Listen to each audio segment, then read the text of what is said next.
ಪೊಲೀಸರ ತಲೆದಂಡಕ್ಕೆ ಬಿಎಸ್ವೈ ಖಂಡನೆಯನ್ನ ವ್ಯಕ್ತಪಡಿಸಿದ್ದಾರೆ. CM DCM ಗೃಹ ಸಚಿವ ರಾಜೀನಾಮೆಯನ್ನ ನೀಡಬೇಕಿತ್ತು, ನೈತಿಕ ಹೊಣೆ ಹೊತ್ತು ರಾಜೀನಾಮೆಯನ್ನ ನೀಡಬೇಕು.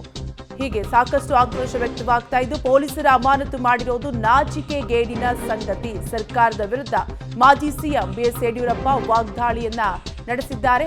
ಕಾಂಗ್ರೆಸ್ ಸರ್ಕಾರ ಕರುನಾಡಿನಲ್ಲಿ ಕರಾಳ ಇತಿಹಾಸವನ್ನ ಸೃಷ್ಟಿಸಿದೆ, ಇದೊಂದು ಕುರ್ಚಿಗೆ ಅಂಟಿ ಕೂರುವ ಸ್ವಾರ್ಥದ ಕ್ರಮ ಅಂತ ಟೀಕೆ ಮಾಡಿದ್ದಾರೆ. ಸರ್ಕಾರದ ವಿರುದ್ಧ ಇದ್ದ ಮಾಜಿ ಸಿಎಂ ಡಿವಿಎಸ್ ಸಹ ರಾಜೀನಾಮೆಗೆ ಆಗ್ರಹಿಸಿದ್ದು, ಪೊಲೀಸರ ತಲೆದಂಡಕ್ಕೆ ಬಿಎಸ್ವೈ ಸೇರಿದಂತೆ ಹಲವು ಜನರು ಖಂಡನೆಯನ್ನ ವ್ಯಕ್ತಪಡಿಸಿದ್ದಾರೆ.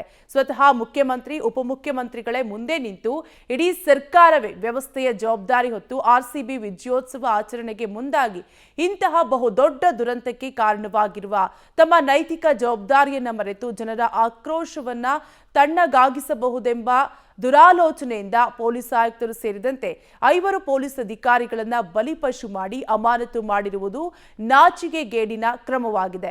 ಸಮಾರಂಭಕ್ಕೂ ಮುನ್ನವೇ ಕಾಲ್ತುಳಿತದಿಂದ ಸಾವು ನೋವಾಗಿರುವ ಸುದ್ದಿ ತಲುಪಿದ್ರೂ ಭಂಡತನದಿಂದ ಸನ್ಮಾನ ಕಾರ್ಯಕ್ರಮವನ್ನ ಮುಗಿಸಿ ನಂತರ ಚಿನ್ನಸ್ವಾಮಿ ಸ್ಟೇಡಿಯಂನಲ್ಲೂ ಕಾರ್ಯಕ್ರಮ ಮುಂದುವರಿಸಿ ಕಾಂಗ್ರೆಸ್ ಸರ್ಕಾರ ಕರುನಾಡಿನಲ್ಲಿ ಕರಾಳ ಇತಿಹಾಸವನ್ನ ಸೃಷ್ಟಿಸಿದೆ. ಜನರ ಆಕ್ರೋಶವನ್ನ ತಣಿಸಲು ಹಾಗೂ ಉಚ್ಚ ನ್ಯಾಯಾಲಯದ ನ್ಯಾಯದಂಡದಿಂದ ತಪ್ಪಿಸಿಕೊಳ್ಳಲು ಅಧಿಕಾರಿಗಳನ್ನ ಅಮಾನತುಗೊಳಿಸಿರುವುದು ಕುರ್ಚಿಗೆ ಅಂಟಿ ಕೂರುವ ಸ್ವಾರ್ಥದ ಕ್ರಮವಾಗಿದೆ ಅಂತ ಖಂಡನೆ ವ್ಯಕ್ತಪಡಿಸಿದ್ದಾರೆ. ಸಿಎಂ ಡಿಸಿಎಂ ಗೃಹ ಸಚಿವರಿಗೆ ಕನಿಷ್ಠ ನೈತಿಕತೆ ಇದ್ರೆ ಈ ದುರಂತ ಘಟನೆಯ ಜವಾಬ್ದಾರಿ ಹೊತ್ತು ಈ ಕೂಡಲೇ ರಾಜೀನಾಮೆ ನೀಡಲಿ ಅಂತ ಒಂದ್ ಕಡೆ ಬಿಎಸ್ವೈ ಆಕ್ರೋಶವನ್ನ ವ್ಯಕ್ತಪಡಿಸಿದ್ರೆ, ಮತ್ತೊಂದು ಕಡೆ ಡಿವಿ ಸದಾನಂದ ಗೌಡ ಕೂಡ ಆಕ್ರೋಶವನ್ನ ವ್ಯಕ್ತಪಡಿಸಿದ್ದು, ಕೋತಿ ತಾನು ಮೊಸರು ತಿಂದು ಬೇರೆಯವರ ಬಾಯಿಗೆ ಒರೆಸಿದಂತೆ ಆಯಿತು ಅಂತ ಅಭಿಮಾನಿಗಳು ಮೈದಾನಕ್ಕೆ ಬನ್ನಿ ಎಂದು ಕರೆದವರ ಮೇಲೆ ಯಾವ ಕ್ರಮವೂ ಇಲ್ಲ ಅಂತ ಆಕ್ರೋಶವನ್ನ ವ್ಯಕ್ತಪಡಿಸಿದ್ದಾರೆ.